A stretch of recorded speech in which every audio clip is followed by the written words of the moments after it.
तर आज आहे मकर संक्रांत. मकर संक्रांत म्हणजे सूर्याचा मकर राशीत प्रवेश.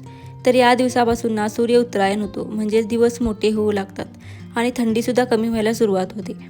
आणि महत्त्वाचं म्हणजे निसर्गात नवीन ऊर्जा येते, म्हणूनच हा सण नवीन सुरुवातीचं प्रतीक मानला जातो. आता मकर संक्रांतीला तीळ आणि गुळ यांना विशेष महत्त्व दिलं जातं, कारण हा सण ना हिवाळ्यातच येतो आणि हिवाळ्यात आपल्या शरीराला उष्णतेची खूपच गरज असते.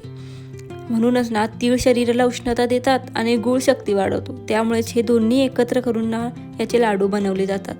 तिळात आणखी एक महत्त्व आहे. तीळ म्हणजे एकता आणि गोडवा. मतभेद विसरून नात्यात गोडवा आणण्यासाठी म्हणून मकर संक्रांतीला तिळाचे लाडू दिले जातात.